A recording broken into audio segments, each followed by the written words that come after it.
Hello, you wonderful people, and welcome to another episode of Super-Fanta-Fi. This being a show where we talk about TV shows of the supernatural, fantasy, and or science fictional genre. For today's episode, I'm going to talk about the latest episode of The Outsider. A lot of really interesting things went down in this episode, so let's break it down. Well, first and foremost, obviously, we see that Claude ended up leaving town because he actually goes to, to Tennessee to be with his brother because he just needed to get out of town. Because he talks about it later on, like the fact of the matter is he just feels like there's someone in his house. He just feels on edge. He hasn't been able to sleep right. So it is like, part of me wonders, does this thing psychically stalk you? Because like I said, it seems like it takes something from you. Because this is the first instance of seeing the transformation. Because like we had never really heard that too much about people being a couple days prior to everything like being drained, but we saw it with Claude. It can being because that's why I kept thinking throughout every time he pop up, like it felt like I was like, oh, did it already switch with him? But it's like no, like their transformation. There's like some psychic connection in it, making itself look like you. It takes something from you. It kind of takes it eats up at your essence when it disguises itself as you, and it just or maybe it psychically looks at you. Maybe it stays with you. It spies on you to kind of get your mannerisms because it seems like it understands these people. It pretends to be so well. So I wonder, is it just a byproduct of becoming them? Because I mean, it's hard to say like how much it actually knows of these respective people. Like I guess it does enough. I mean, you just look like them. It's enough on any casual basis for you to kind of fool people into believing you're that particular person. But maybe when you adapt their bodies, you actually adapt their mind too. So you automatically know when you scratch their DNA, you know everything that they know at that point in time. Maybe that's what that's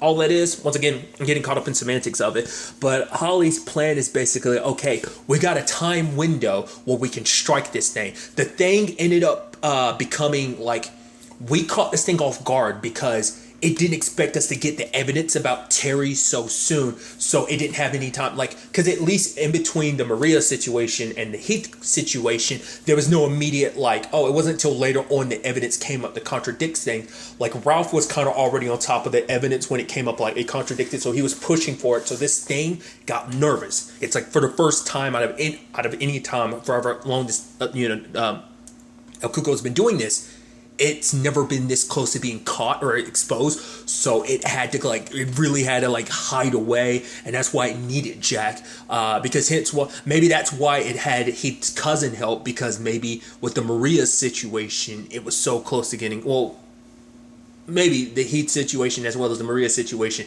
it got super close to getting caught. So maybe, but because I was saying, like, why it seems like, at least for the instances we know, Heath and this most recent situation are the only situations that it had someone else involved, so that's what makes these situations unique. But Holly's plan is for them to go see Claude, sit on top of him, because if they're as officers are able to corroborate he was here the entire time, no matter what it does, it can't be, this way they can be witnesses and kind of stop any thing from processing. So it's like, all right, so that's a plan. Eunice decides he's going to go. Andy decides to go, because obviously. And then Ralph decides to go, which no one saw coming. Everyone was like, wait, what? And he's like, no, I'll go. Home dude, who's the private investigator for Howie, Glory's lawyer, ended up turning it down. And it's actually interesting later on, because basically he talked about his time in the military, and he was saying how he used to feel like he had tons of pennies in his mouth, but the moment Holly was planning this whole plan, he got a taste of copper in his mouth, and it scared him, because that's, for him, it's that's when shit's gonna go wrong. It's even something Claude had said about the whole thing of feeling like there's something that's coming and you just don't quite know it. It's like being in prison. Something's gonna happen, you just don't know what, when, and where. You just know that it's gonna be really, really bad. So it's kind of that same sentiment. So everyone's kind of driving off to check on Claude. Eunice and Andy are riding together, which leads to an interesting conversation, because it's like, oh, you like her? And he's like, yeah, I hope we're kind of something. And it's like, yeah, she's unique. And he's like, yeah, she's unique. All right. It's like, yeah, but I've seen some of her capabilities. She's able to kind of look into a room, stare at you. The fact of the matter is, she could tell immediately who was going to be near their death. And Andy's like, what? No. I was like, she hasn't done that. I was like, and Eunice kept going with it, being like, first it looks at you like they're all that she can look at, and then she just kind of brushes you away, and then Andy started getting nervous because that started happening, and Eunice just starts laughing, and I'm like, Eunice is such an asshole for that. But they weren't the only ones that bonded. So did Ralph and Holly, because before they left, some interesting things. Howie stopped by to be like, yeah, Glory's suing everyone involved except for you. And even Ralph's like, why am I the one that's special? Because she's like, she believes you could be the one person that could actually clear Terry's name. So I think that actually kind of instills a lot more faith in Ralph, in the sense that for him it's like, so despite hating me and everything, Glory still trusts me to clear Terry's name, because there was a part of her that started believing it, but now she's like, you know, she was shocked when she actually said those words, because she was like, oh my God, like I believed him in his entire time. Maybe there's always been a small part of her that doubted Terry, but now it's like it had grown, but now she wants to kind of believe in Terry again, especially because Ralph is like, I don't think Terry did this. So but on top of all of that, you have the situation of him talking to Jenny, because Jenny is like, are you really going to go? Because if you go and you don't believe, you're just going to be in the way. And he's like, the fact of the matter is he kind of has to go where the evidence leads him. And, you know, he has no other leads, and this is kind of the best chance. Jenny's like, the fact of the matter is you can't go out into, like, you going out there not believing is the same thing as you going into a battlefield with your eyes closed. And he's like, it isn't going to, she's like, you can't go into battle like that. And he's like, it's not going to be a battle. She's like, yeah, it is going to be one. And she hugs him, because she's like, if anything ever happened to you, I you know, they already lost Derek. She can't lose him too. But on the ride, it was kind of an interesting thing of, like, you know, like Ralph kind of explaining himself, because most detectives, when they kind of hit a wall repeatedly, they will start going through certain measures normally wouldn't. They become so desperate they're willing to go into lanes that they would have never gone down before. So for example, like, you know, maybe working with a psychic or something like that. Not an example they use, but I think that could be a great example. But obviously the most prevalent example is the one that's going on right now. Him going down this route, even though he doesn't 100% believe. But I actually thought it was interesting, because Holly was like, actually, I appreciate that. The fact is, she's like, I actually, despite everything, I feel more grounded when I'm around you. And he was like, because she was like, she needs someone to challenge her, you know, more than she needs someone to believe her, because I think it keeps her from, you know, she needs to be balanced. She can believe what she needs to believe, but she needs someone there to kind of balance it out and kind of keep her. I think because of the way her mind works, she can spiral a bit, and I think maybe having Ralph be there to kind of keep her grounded, you know, will do that, you know. And even Ralph telling that story, I thought was neat, about him and his mom, about like that record and everything. I thought that was a pretty interesting story, and I love him asking Holly, so what do you think about that? She's like, it's coincidence. And he was like, oh, so that's it? He's like, I was actually kind of expecting more. And she's like, no. And then they kind of laugh about it. He's like, my mom would have loved that, you know? Because Holly had talked about the fact that she only, I guess, spending so much time with Jeannie, she got to learn about the whole Derek situation, which Ralph still hasn't told anyone. All he said is it wasn't him, but he never, I think Holly kind of figured as much, but she doesn't quite know, because I don't think Ralph has really expressly said, he hasn't told anyone that he saw Derek, and obviously it was that thing getting inside of his head messing with him, so that was interesting. All the while this is happening, Jack is on the run. He got some guns from his place, and we can see that he's killing people, feeding them to this creature. The moment we got introduced to that family that's on vacation and stuff, like, oh, we're going to visit the caves and stuff like that, and I was like, are we meeting our next victims or something like that? That's why, especially the youngest, his name is Sam. I was like, oh, that seems like, in fact, is they went through the trouble of introducing them. I was like, it seems like that's what they're setting up. But the fact of the matter is,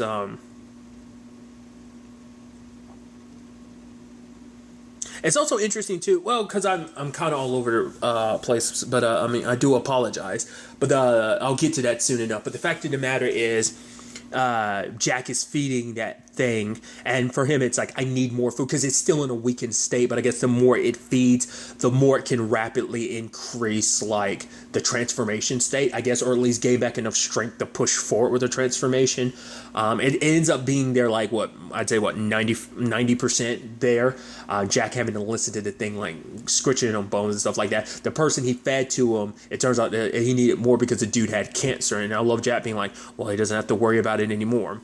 Because obviously it hurt, because Jack's never fed it a person before. It's fed it animals. This was different. He straight up killed someone, and this is the first time, you know, in the confines of everything, that he's actually killed someone. He was going to kill Holly, but the circumstances are different. It's like, and he's looking at that little cube, and it's the dude and his family and everything. So it's like, this was someone that mattered to. It wasn't just some like everyone. is somebody to somebody else, you know? So it's like, you know, reliving the fact is he took like a husband and father away from his family.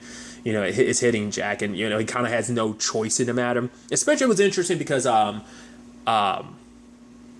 Ralph ended up kind of explaining a little bit more about Jack's history. The fact is, going into the military, wanted to be a sniper, but when it came to the final psyche eval, it didn't go through. So I think that was just kind of like a byproduct of probably his upbringing. Like I said, we know there's stuff about his mom, so maybe that kind of played a role in it. But yeah, he didn't get into it. Like, he's always kind of, I guess, had a bit of a chip on his shoulder because of that. But it's like probably stuff from his childhood connected to his mom and just not getting what he aimed for, he dreamed of wanting to be, like, you know, sniper in the military, and it didn't work out, you know. So all that making him just a guy that was so sad, full of pain and anger, and that's what they say anger is, sadness turned inward. So like that pain must have seemed, he seemed like the perfect target, you know, perfect right hand to this, you know, El Cuco. So there's also this other interesting, I guess, subplot they're setting up with Claude's brother. I'm curious to see what that ends up becoming, because like Ralph and them show up there because obviously like Claude kind of has anger issues and stuff like that, and obviously, I mean, Claude's brother has anger issues and everything, and that ends up getting him in trouble when he kind of runs his mouth off to like the police that are holding his brother, because obviously because I was wondering, were they not answering Claude on purpose, but it's like no, because Eunice had called in a favor. And that guy had just the guy he had called a favor into, like, he told all the other, you know, police there to be like, oh yeah, hold Claude, and that's why they never really explained why, because he was just kind of being held, because even they didn't know why they were holding him. But his brother kind of ran his mouth, got tased, they got thrown in a cell too. But luckily, the crew shows up, and it's like they're trying to decide, like, well, what do we tell them? Do we tell them the truth? It's like, well, if we tell them the truth, probably not going to be the best thing. It's probably going to run. And it's like, well, so what do? Tell them the truth, Ollie suggests. So they get Claude and his brother, take them back home, and it's like, okay, so this is how it is. Claude's thinking they're joking and stuff like that, but they're like, no, we're going to stay here to make sure you're okay. Ralph is outside smoking, and Holly's like, the fact of the matter is, you need to get on board with this. The fact of the matter is, Jeannie was right. If you aren't here, you can be a hindrance. You could be the reason why this whole thing goes to shit. And Ralph is like, literally, let me get there at my own pace. Like, give me time. Let me kind of get there at my own. Don't just kind of rush me there. But she's like, you need to hurry and get on par with all of us. And she's like, please. And kind of walks away. So they're spending time at Claude's place, keep an eye on it. His brother doesn't like it, but the point I was bringing up earlier was like, he's up to something illegal, because there was that car that was like circling around, and Ralph notices it. It stops for a little bit, and then it keeps going, and I'm like, we know he's up to something, because even Claude was like, yeah, like, you sure you don't want your foreman to know about that? Like, he's definitely up to something illegal, hence why he doesn't want all the damn cops in his house and stuff like that, because, like, you know, shit's kind of going down on that point. So he's just like, he doesn't want them around, because I guess the wrong thing could be seen of like, wow, you got all these damn cops around. They could be like, oh, you're narking on us or something, or maybe he's got some little side hustle going on that they're kind of messing with, which still could come looking like, wait, you're narking on us type of thing with all these damn cops around. I don't know. I'm just, they're set that up that I'm like, that's going to turn into something. What exactly, I don't know, but I think shit's going to go down just because of that. And Home Dude, the investigator for Howie, ends up talking about the fact is, he's like, we should have gone with them. And Home Dude's like, wait, what? It's like, because he's like, we kind of left Holly to kind of deal with this on her own, and then like, just because I was scared, I didn't go. And they're kind of out there kind of doing this, they're facing this, yet we're kind of back here. We kind of, you know, it's like, once again, they're the ones that kind of brought Holly in on all of this, and she's doing her best with this whole investigation. And obviously this is all connected to clearing Terry's name, so like, ultimately they decide like, all right, they kind of feel bad about just kind of throwing her to the wind, throwing her under the bus, especially Howie, because he's the one that didn't believe her and everything. So now he's willing to kind of change that. So him and Home Dude end up tracking and following in tow with the others. And obviously it turns into a whole thing of like, there was this even moment where Andy and Holly were left. I was kind of thinking like, oh, this is going to go sideways, because I was thinking like Ralph was going to be the only one there, and maybe he'd get distracted with Claude's brother and not be there to clarify Claude's alibi or something, or be a witness or whatever. But it turns out not to be the case. But it was interesting because Eunice and Holly end up, you know, in church and everything, because it's like, despite of everything, they need a break from it. They need, you know, something to kind of like like Ralph is trying to make his own sense of it. I think Holly and Eunice are trying to find some, because they're religious people, and I think this kind of keeps them okay considering all the craziness that's going down. They needed a reprieve from everything, so just take a breather from it all. While in the house, Ralph ends up waking up because he hears Claude, and he goes in there and he sees how on edge Claude is, and I think in that moment it really starts solidifying on him, like, okay, there definitely is something here because he's on edge and everything. But what was also interesting was like Claude's brother taking a photo of him. He's like, yeah, cops been in his house, none of them have basically stayed the night, so I had to mark the occasion. Like, something's up with that storyline. I just don't know what to make of it. But at the same time, all this had going down like earlier. The thing pretending to be Claude ends up, the El Cuco ends up choosing its next star. You could tell ahead of time what was El Cuco because like you saw its mask. Because I think at one point you see Sam walking with his family. Like you can actually, I think earlier in the scene you can actually see Claude walking by. He's already wearing the mask. It looked like it was a wolf mask, so not like I was mistaking it was someone. I mean, it could have been it was some kind of animal mask, but like I could have sworn you can actually see him earlier on. So. But it ends up kind of drawing Sam in. I was like, oh, it sucks. I was like, basically, they have to wait for this thing to commit a crime before they can jump on top of it. So it's like, yeah, they're giving Claude an alibi, looking out for him. But the fact of the matter is, it sucks that a crime has to go down. Luckily, Sam's sister caught on, drew a lot of attention. Everyone's gathered around. I think the grandfather ended up tackling. I say grandparents because I just assumed, but that might just straight up be their parents. But ended up tackling it, and their mask came off, and he kind of looked like, what the hook? So I was like, oh, so that face ain't complete. Like there was something up with the face. And obviously they kind of give their testimonies and stuff later on, but it's like everyone's gathered up and everything, but then the cops show up, and it's like, oh, we're here for Claude. I'm like, oh. I was like, dude, shit, it's getting real because it's like the plan ended up working.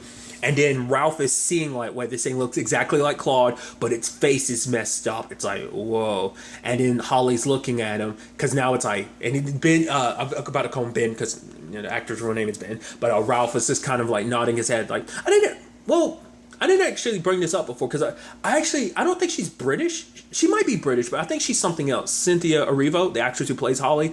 I kept forgetting to bring it up too. Like obviously the thing most recently is Harriet because I think she's actually a singer too because I think she did I didn't watch the Oscars, but apparently she did a performance. I didn't know she was a singer too. I was watching a little bit of something. I think it was like the Late Late Show with James Corden. I was watching a clip and heard her accent. I think she's British, but she might be something else. I can't remember. I'm pretty sure it's something else. But yeah, it's just interesting because her and Ben Mendelsohn, the actor playing Ralph, are both doing an American accent. So it's just kind of like you wouldn't know. Especially in her case, I would have never guessed that she wasn't an American or something just because of her accent. But regardless, like I said, I'm getting too caught up in all of that. But the fact of the matter is, it's like, I think in this moment, it's like, it all clicks. It's like, yep, Ralph is stepping that territory. Like, now he has accepted it. Like, he sees it clearly. That's someone that looks like Claude. Claude's been here the entire time. So that's definitely it. But then we got the note from Hollywood. It's like, it's here. That's the really, really interesting thing. This thing never... Well, because that also means, like... Well, because like all the other crimes, like someone else was already, like you were somewhere else at the time of the crime, typically ends up being the case. But because in the case of like Terry was somewhere else at the time of the crime being committed, but Maria and Heath were as well. But we don't, well, because I think the whole thing was they were all out of town. So, but that's what makes this Claude thing interesting. It's in the same town as him. It's maybe because it didn't realize that maybe because it's kind of drawn by the same basic instinct, so it ends up committing a crime because maybe it didn't expect Claude to actually come home. That's probably what the whole thing was. Like, it didn't expect Claude. Maybe it kind of chooses the particular places it ends up committing these crimes because it's drawn by some natural instinct that exists, but because of the person they end up choosing, it chooses to size itself as. But the fact of the matter is, maybe it miscalculated because it didn't realize Claude would be in town at the same time, which still could screw him over, granted, but still. So the fact of the matter is, it turns into a thing of like, but now they know it's in town, and it's like, we know what it looks like. There's no shifting. It's going to look like Claude for a while because it takes a long while for it to shed its skin. So it's like, all we have to do is keep an eye on Claude and find out. But then it's going to get complicated because then we're going to be like, if this thing keeps eating, eventually the transformation is going to fully set in and you won't be able to tell the difference. So it's like, oh, is this actual Claude? Especially if things kind of go wrong, which they ultimately will, because I guarantee you, is whatever Claude's brother is up to is going to interfere with some shit. Claude's going to be out and about. So is his thing. So it's like, how do we know what's what?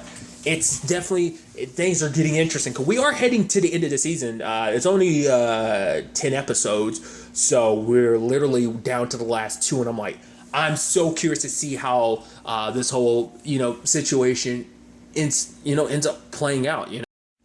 But really, that's all I want to talk about. Till the next time we meet, be happy, be safe, live life to the fullest, and enjoy it. Good day and goodbye.